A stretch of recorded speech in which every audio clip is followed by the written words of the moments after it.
Hi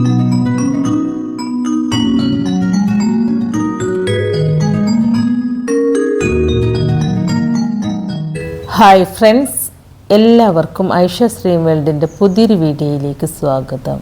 ഇന്ന് നമ്മൾ അരിപ്പൊടി കൊണ്ട് ഒട്ടും പൊളിയില്ലാത്ത നല്ല സോഫ്റ്റ് വട്ടയപ്പമാണ് തയ്യാറാക്കിയെടുക്കുന്നത്. ഇതുണ്ടാക്കിയെടുക്കാനും വളരെ എളുപ്പമാണ്, കഴിക്കാനും നല്ല ടേസ്റ്റാണ്. അപ്പോൾ നിങ്ങൾ വീഡിയോ സ്കിപ്പ് ചെയ്യാതെ മുഴുവനായിട്ടും കണ്ടു നോക്കൂട്ടെ. എന്നിട്ട് നമ്മുടെ വീഡിയോ നിങ്ങൾക്ക് ഇഷ്ടമാവുകയാണെങ്കിൽ ലൈക്ക് ചെയ്യുകയും ലൈക്ക് ചെയ്യുമ്പോൾ ഹൈപ്പ് ചെയ്യാൻ മറന്നു പോകരുത് കേട്ടോ. അതുപോലെ നമ്മുടെ ഈ വീഡിയോ നിങ്ങളുടെ ഫ്രണ്ട്സിനും ഫാമിലിയിലേക്കൊക്കെ ഒന്ന് ഷെയർ ചെയ്ത് കൊടുക്കുകയും ചാനൽ സബ്സ്ക്രൈബ് ചെയ്യാതെ ആരെങ്കിലും കാണുന്നവരുണ്ടെങ്കിൽ സബ്സ്ക്രൈബ് ചെയ്ത് സപ്പോർട്ട് ചെയ്യുകയും ചെയ്യണേ. അപ്പോൾ നമുക്ക് നോക്കിയാലോ ഈ വട്ടയപ്പം എങ്ങനെയാണ് തയ്യാറാക്കി എടുക്കുന്നതെന്ന്. അപ്പോൾ ഇതിന് വേണ്ടിയിട്ട് ആദ്യം തന്നെ ഒരു സോസ് പാനിലേക്ക് 2 ടേബിൾ സ്പൂൺ അരിപ്പൊടി ചേർത്ത് കൊടുക്കുക. എന്നിട്ട് ഈ അരിപ്പൊടിയിലേക്ക് 250 ml കപ്പിൽ 1 കപ്പ് വെള്ളം എടുത്തിട്ട് അതിൽ നിന്നും ആദ്യം 1/2 കപ്പ് വെള്ളം ഈ പൊടിയിലേക്ക് ഒഴിച്ചു കൊടുത്തിട്ട് കട്ടയില്ലാതെ കലക്കിയെടുക്കുക. ഇപ്പം ഞാൻ ഈ അരിപ്പൊടി കട്ടയൊന്നും ഇല്ലാതെ കലക്കിയെടുത്തതിന് ശേഷം ഇതിലേക്ക് ബാക്കി വെള്ളം കൂടി ഒഴിച്ചു കൊടുത്തിട്ട് മിക്സ് ചെയ്തെടുക്കുകയാണ്.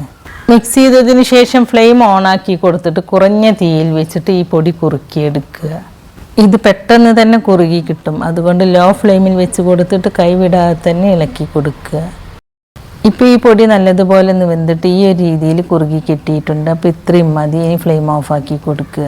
ഫ്ലെയിം ഓഫാക്കി കൊടുത്തതിന് ശേഷം ഇത് നല്ലതുപോലെ തണുത്ത് വരുന്നത് വരെ വെയിറ്റ് ചെയ്യുക.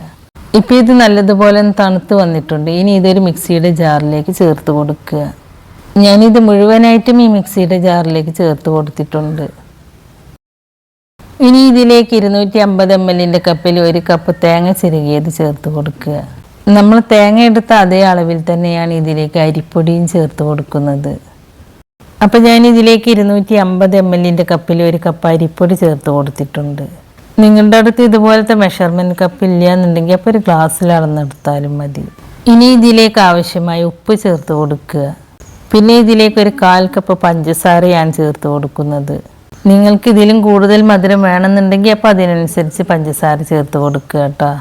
നിങ്ങളിത് കറിയുടെ കൂടെ കഴിക്കാനല്ല, ഇതൊരു സ്നാക്സ് ആയിട്ടാണ് തയ്യാറാക്കിയെടുക്കുന്നതെങ്കിൽ നിങ്ങൾക്ക് ഏലക്കയുടെ ഫ്ലേവർ ഇഷ്ടമാണെങ്കിൽ ഈ സമയത്ത് 2 ഏലക്ക തൊലി കളഞ്ഞിട്ട് അതിൻ്റെ സീഡ്സ് മാത്രമായിട്ട് ചേർത്ത് കൊടുക്കാവുന്നതാണ്. പിന്നെ ഇതിലേക്ക് 1/2 ടീസ്പൂണിൻ്റെ അടുത്ത് ഇൻസ്റ്റൻറ്റ് ഈസ്റ്റാണ് ചേർത്ത് കൊടുത്തിട്ടുള്ളത്. ഇനി നമ്മൾ ഇതിലേക്ക് അരിപ്പൊടി എടുത്ത അതേ കപ്പിൽ 1 കപ്പ് വെള്ളമാണ് ചേർത്ത് കൊടുക്കുന്നത്. വെള്ളം കുറേശ്ശെയായിട്ട് ഒഴിച്ചു കൊടുത്തിട്ട് ഇതുപോലെ ഒന്ന് മിക്സ് ചെയ്തെടുക്കുക. നമുക്കിത് അരച്ചെടുക്കാനുള്ള എളുപ്പത്തിന് വേണ്ടിയിട്ടാണ് കേട്ടോ ഇതുപോലെ മിക്സ് ചെയ്തെടുക്കുന്നത്. ഇതുപോലെ മിക്സ് ചെയ്തെടുത്തതിന് ശേഷം നമുക്കിത് അരച്ചെടുക്കാം. തേങ്ങ നല്ലതുപോലെ ഒന്ന് അരഞ്ഞു വരുന്നത് വരെ ഒന്ന് അരച്ചെടുക്കുക കേട്ടോ. ഇപ്പം ഞാനിത് നല്ല ഫൈൻ പേസ്റ്റ് ആയിട്ടൊന്ന് അരച്ചെടുത്തിട്ടുണ്ട്. ഞാനെടുത്ത അരിപ്പൊടിയിലേക്ക് 1 കപ്പ് വെള്ളം കറക്റ്റാണ്. ഇനി നിങ്ങൾ വറുത്ത അരിപ്പൊടിയാണ് എടുക്കുന്നതെങ്കിൽ അപ്പോൾ വെള്ളത്തിൻ്റെ അളവിൽ മാറ്റം വരും.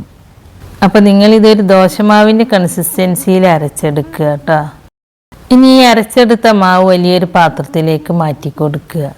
ഇനി നിങ്ങൾ ഇതിലേക്ക് മിക്സി കഴുകിയ വെള്ളമൊന്നും ചേർത്ത് കൊടുക്കരുത് കേട്ടോ. മിക്സിയിലുള്ളതൊരു സ്പാച്ചിൽ കൊണ്ട് ഇതുപോലെ അങ്ങോട്ട് വടിച്ചെടുത്താൽ മതി. നമ്മളിതിലേക്ക് വെള്ളം ചേർത്ത് കൊടുത്താൽ നമ്മുടെ മാവ് ലൂസായിട്ട് പോകും. അപ്പോൾ നമുക്ക് വട്ടയപ്പം പെർഫെക്റ്റ് ആയിട്ട് കിട്ടൂല. ഇനി ഇതൊരു തവി കൊണ്ട് നല്ലതുപോലെ ഒന്ന് മിക്സ് ചെയ്തെടുക്കുക. ഇപ്പോൾ ഞാനിത് നല്ലതുപോലെ ഒന്ന് മിക്സ് ചെയ്തെടുത്തിട്ടുണ്ട്. ഇനി ഈ മാവ് നല്ലതുപോലെ ഒന്ന് പൊങ്ങി വരണം. അതിനുശേഷമാണ് നമ്മളിത് കൊണ്ട് വട്ടയപ്പം തയ്യാറാക്കി എടുക്കുന്നത്. അപ്പോൾ ഞാൻ ഈ മാവ് ഫെർമെൻ്റായി കിട്ടാൻ വേണ്ടിയിട്ട് ഇവിടെ അടച്ചു വെക്കുകയാണ്. നല്ല ചൂടുള്ള സ്ഥലങ്ങളിലാണെങ്കിൽ ഈ മാവ് 1.5 മണിക്കൂർ കൊണ്ടൊക്കെ പൊങ്ങി വരും. തണുപ്പുള്ള സ്ഥലങ്ങളിലാണെങ്കിൽ ഇത് പൊങ്ങി വരാൻ കുറച്ച് കൂടുതൽ സമയമെടുക്കും.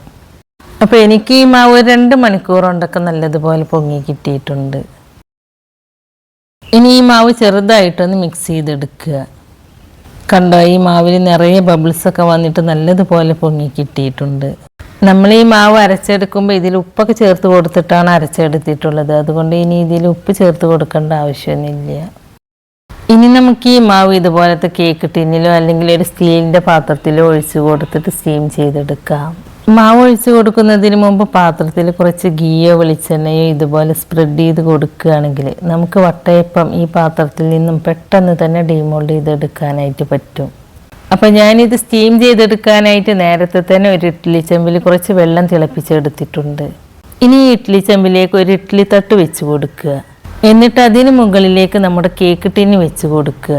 എന്നിട്ട് ഈ കേക്ക് ടിന്നിലേക്ക് നമ്മൾ അരച്ചെടുത്ത മാവിൻ്റെ പകുതി ഒഴിച്ചു കൊടുക്കുക. നമ്മൾ ഈ മാവ് കൊണ്ട് 2 വട്ടയപ്പമാണ് തയ്യാറാക്കിയെടുക്കുന്നത്. അപ്പോൾ ആദ്യത്തെ ബാച്ച് ഒഴിച്ചു കൊടുത്തതിന് ശേഷം ഈ ഇഡ്ഡലി ചെമ്പ് അടച്ചു വെച്ചിട്ട് സ്റ്റീം ചെയ്തെടുക്കുക. ഒരു 20 മിനിറ്റ് കൊണ്ടൊക്കെ നമുക്കിത് നല്ലതുപോലെ കുക്കായി കിട്ടും.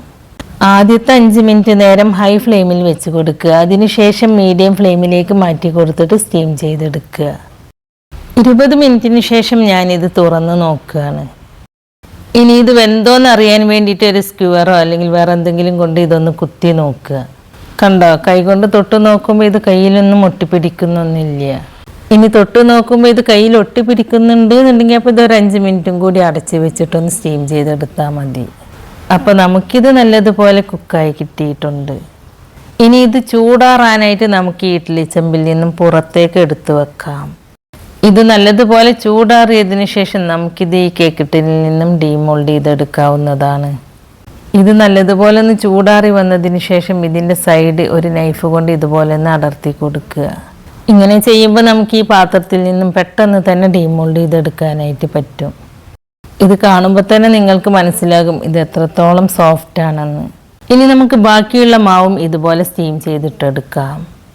അപ്പോൾ ഈ കേക്ക് ടിന്നിലേക്ക് കുറച്ച് ഗീ തടവി കൊടുത്തതിന് ശേഷം ബാക്കിയുള്ള മാവ് മുഴുവനും ഞാൻ ഈ കേക്ക് ടിന്നിലേക്ക് ഒഴിച്ചു കൊടുക്കുകയാണ്. മാവ് മുഴുവനും ഒഴിച്ചു കൊടുത്തതിന് ശേഷം ഈ ഇഡ്ഡലി ചെമ്പ് അടച്ച് വെച്ചിട്ട് ഇത് സ്റ്റീം ചെയ്തെടുക്കുക. ഇപ്പോൾ നമ്മുടെ രണ്ടാമത്തെ വട്ടയപ്പവും റെഡിയായി കിട്ടിയിട്ടുണ്ട്. അപ്പോൾ അരിപ്പൊടി കൊണ്ട് വളരെ ഈസി അല്ലേ വട്ടയപ്പം തയ്യാറാക്കി എടുക്കാനായിട്ട്. നമുക്ക് അരി കുതിർത്തെടുക്കൊന്നും വേണ്ട. ഈ മാവൊന്ന് പൊങ്ങി വരാനുള്ള ടൈം ഒന്ന് വെയിറ്റ് ചെയ്താൽ മാത്രം മതി. അപ്പോൾ നിങ്ങൾ അരിപ്പൊടി കൊണ്ട് ഇതുപോലെ വട്ടയപ്പം തയ്യാറാക്കി നോക്കിയിട്ടില്ലെങ്കിൽ ഇതുപോലെ ഒന്ന് തയ്യാറാക്കി നോക്കൂട്ടോ. തീർച്ചയായിട്ടും നിങ്ങൾക്ക് ഇഷ്ടമാവും. അപ്പോൾ നമ്മുടെ ഇന്നത്തെ റെസിപ്പി നിങ്ങൾക്ക് ഇഷ്ടമായിട്ടുണ്ടാവും എന്ന് വിചാരിക്കുന്നു. ഇഷ്ടമായിട്ടുണ്ടെങ്കിൽ ലൈക്ക് ചെയ്യുകയും ലൈക്ക് ചെയ്യുമ്പോൾ ഒരു ഹൈപ്പ് എന്നൊരു ഓപ്ഷൻ കാണും, അതിലും കൂടി ഒന്ന് ക്ലിക്ക് ചെയ്തേക്കണേ. അതുപോലെ നമ്മുടെ ഈ വീഡിയോ നിങ്ങളുടെ ഫ്രണ്ട്സിനും ഫാമിലിയിലേക്കൊക്കെ ഒന്ന് ഷെയർ ചെയ്ത് കൊടുക്കുകയും ചാനൽ സബ്സ്ക്രൈബ് ചെയ്യാതെ ആരെങ്കിലും കാണുന്നവരുണ്ടെങ്കിൽ സബ്സ്ക്രൈബ് ചെയ്ത് സപ്പോർട്ട് ചെയ്യാനൊന്നും മറന്നു പോകരുത് കേട്ടോ.